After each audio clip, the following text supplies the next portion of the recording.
Assalamualaikum warahmatullahi wabarakatuh. Untuk ketua kelas silakan memimpin doa. Baik, terima kasih. Siapa yang tidak masuk hari ini? Kenapa Desi tidak masuk? Oh, baiklah, kita akan mendoakan Desi. Semoga Desi lekas baik, lekas membaik, lekas sembuh, dan bisa kembali sekolah. Karena ini pertemuan pertama kita, Ibu akan memperkenalkan diri. Nama saya Ibu Agum. Ibu mengajar PPKN. Siapa di sini yang hafal sila-sila Pancasila? Hafal semua? Baiklah, Ibu akan tes ya. Kita akan menghafal sila-sila Pancasila dari sila pertama sampai sila kelima. Ayo, kita mulai dari hitungan ketiga. 1, 2, 3. Pancasila. 1. Ketuhanan yang Maha Esa. 2. Kemanusiaan yang adil dan beradab. 3. Persatuan Indonesia. 4. Kerakyatan yang dipimpin oleh hikmat kebijaksanaan dalam permusyawaratan perwakilan. 5. Keadilan sosial bagi seluruh rakyat Indonesia. Baik, semuanya sudah hafal. Ibu harap jangan hanya dihafalkan, tapi diamalkan. Pasti semuanya bertanya-tanya, kenapa sih ada pembelajaran? Apa sih manfaatnya? Apa sih tujuannya? Maka Ibu akan memberitahu kalian semua tentang manfaat pembelajaran pada pagi hari ini. Manfaat pembelajaran pada hari ini adalah 1. Menambah wawasan bernegara. 2. Menambah pengetahuan tentang pembagian kekuasaan. 3. Menambah rasa tanggung jawab. Selain manfaatnya, Ibu juga akan memberitahu tujuan pembelajaran kita. Tujuan pembelajarannya, siswa diharapkan dapat 1. Memiliki sikap spiritual, yaitu 1. Memiliki perilaku yang mencerminkan ketakwaan kepada Tuhan Yang Maha Esa dengan selalu mensyukuri adanya kewajiban dan hak warga masyarakat. 2. Memiliki sikap sosial, yaitu 1. Memiliki perilaku percaya diri, jujur, berani, dan bekerja sama sesuai dengan perilaku warga masyarakat. Yang ketiga, memiliki pengetahuan. 1. Menjelaskan sistem pembagian kekuasaan. Yang kedua, mengemukakan kedudukan dan fungsi Kementerian Negara Republik Indonesia. Yang ketiga, menganalisis nilai-nilai Pancasila dalam penyelenggaraan pemerintahan. Yang keempat, keterampilan, yaitu 1.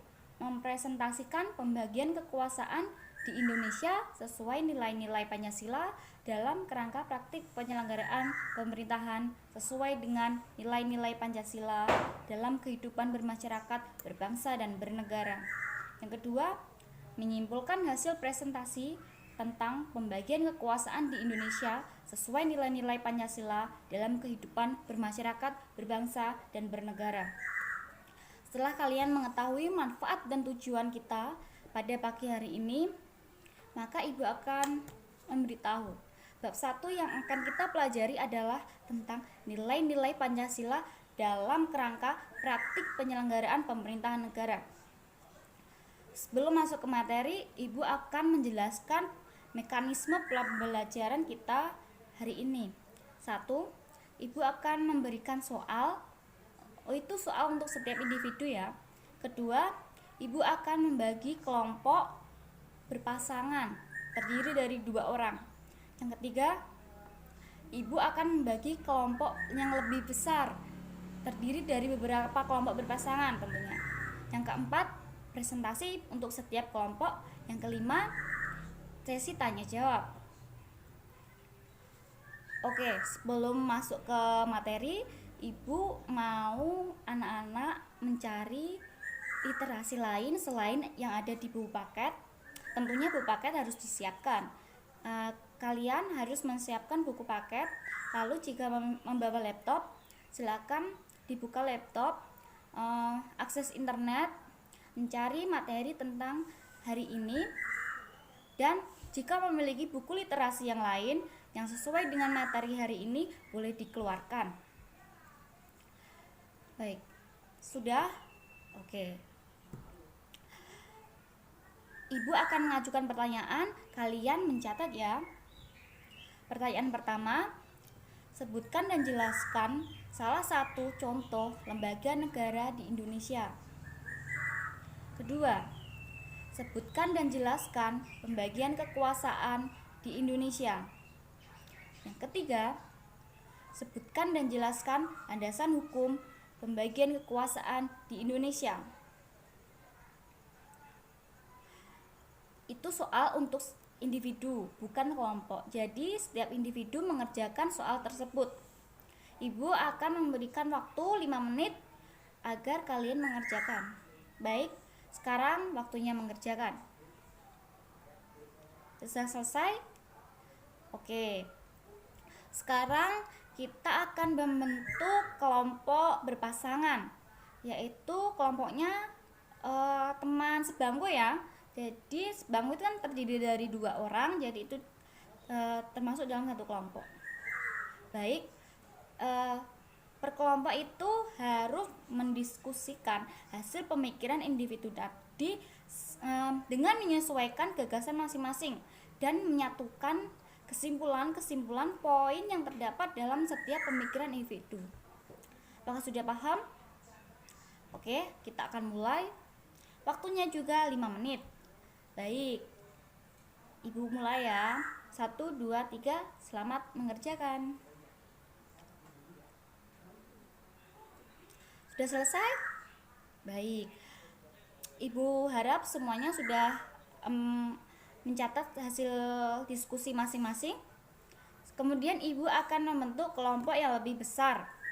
Kelompoknya itu terdiri dari barisan bangku, yaitu bangku barisan paling kiri dari bangku depan sampai bangku belakang itu menjadi satu kelompok, yaitu kelompok 1.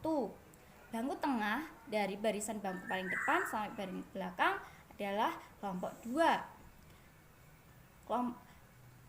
Bangku ketiga yaitu sebelah kiri yaitu paling depan dan paling belakang menjadi satu kelompok, yaitu kelompok 3. Baik, setelah apakah ada yang masih bingung? Tidak? Oke, Ibu lanjut ya. Silakan membentuk kelompoknya masing-masing sesuai yang Ibu instruksikan tadi. Oke, sudah. Baik, silakan berdiskusi tentang materi yang kalian dapatkan dari diskusi kelompok berpasangan tadi. Kalian harus mendiskusikan, yaitu mencari inti dari gagasan kalian tadi. Disimpulkan tentang poin-poin yang Anda dapatkan hasil pemikirannya. Apakah sudah paham? Oke, waktunya 5 menit dimulai dari sekarang.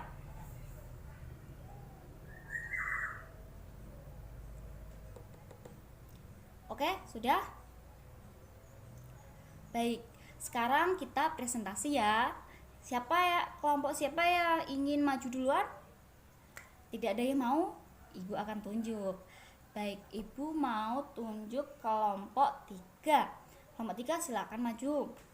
Untuk kelompok lain, harap memperhatikan dan menulis tentang pertanyaan atau hal yang belum dimengerti dari penjelasan kelompok yang sedang presentasi. Nanti pada bagian terakhir kita akan lakukan sesi tanya jawab. Baik, silakan kelompok 3 maju dan mempresentasikan.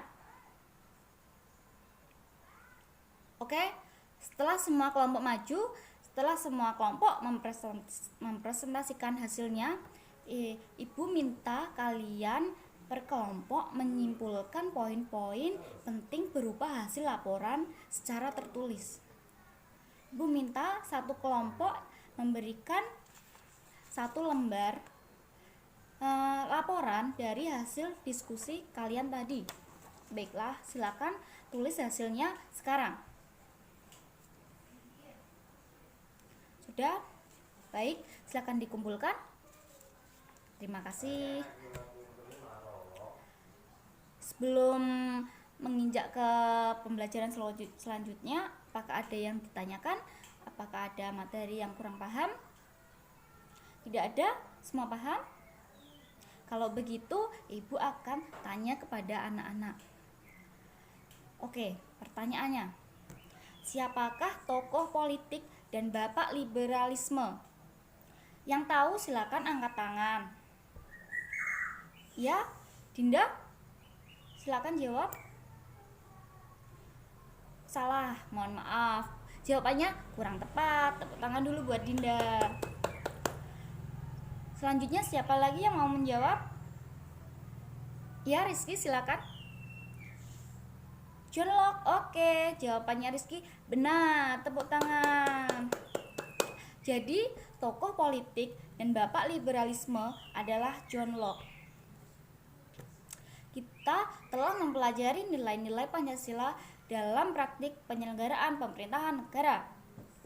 Dalam bab tersebut terdapat sistem pembagian kekuasaan negara Republik Indonesia.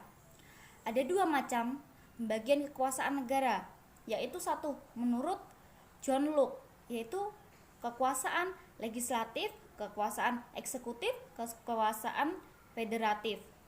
Sedangkan menurut Montesquieu ada tiga pembagian kekuasaan juga, yaitu kekuasaan legislatif, kekuasaan eksekutif, kekuasaan yudikatif. Selain sistem pembagian kekuasaan negara RI, yang kedua ada konsep pembagian kekuasaan di Indonesia.